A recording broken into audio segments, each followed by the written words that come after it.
again, this is Teacher Abby from Talk Academy, and today I will be teaching you a very simple lesson on confusing words.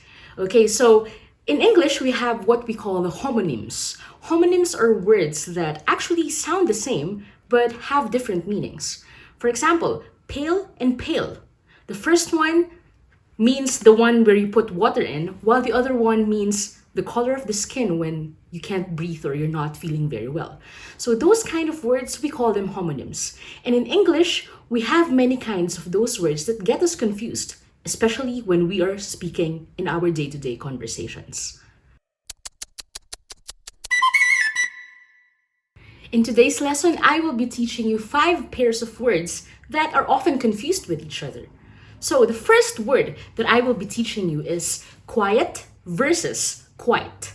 So the first one, quiet, is an adjective, while the second one, quiet, is an adverb. They sound the same. When you say quiet and quiet, the difference is very, very minimum. However, the meanings are very different. First, when you say quiet, the adjective, it means silent, no sound, or very, very little sound.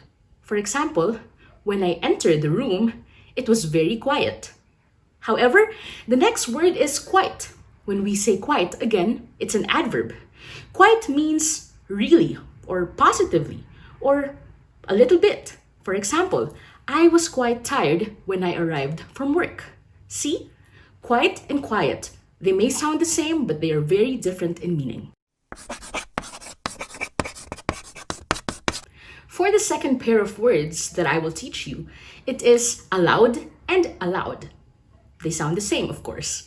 But the first one, allowed, is a verb, or sometimes it could be a PP adjective, while the other one is allowed, which means an adverb.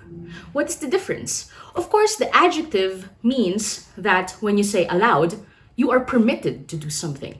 There is permission. For example, I was allowed to enter the contest. I was allowed to take the test. There is permission.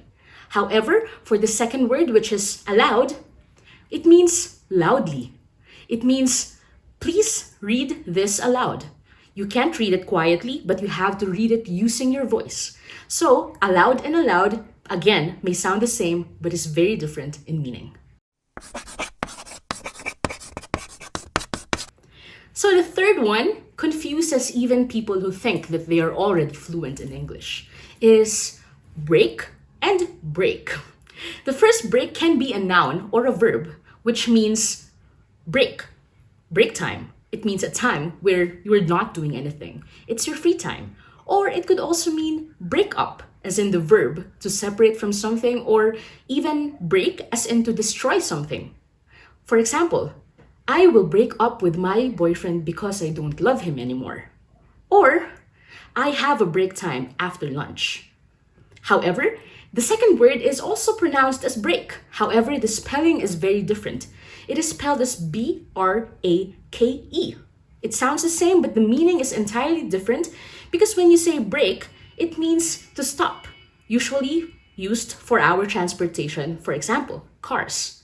So, that's another word that is very similar, yet very different. Okay. The fourth pair of words is also very confusing. So we have the two words loose, L-O-O-S-E, and the word loose, L-O-S-E. Of course, they are also homonyms again. They sound the same. But what is the difference? The first one, when you say loose, it means adjective. For example, my clothes are very loose. They are not tight. And the other one is L-O-S-E, which means you didn't make it. You failed. You didn't win. I lost the competition. Do not worry about it. You will not lose. And for our fifth and final example, we have this pair of words. The first one is principal, and the second one is principal. Again, they sound the same, but they're very different. This time, both are nouns. But what is the difference?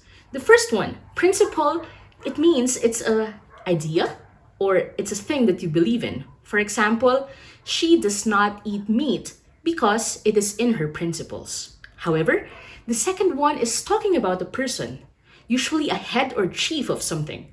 She is the school principal. We should respect her a lot.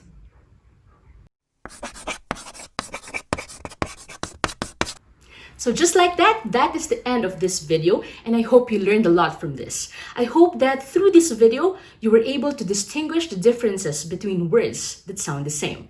Okay, so if you enjoyed this video, I hope that you would continue to support us by liking, subscribing, and commenting. See you again!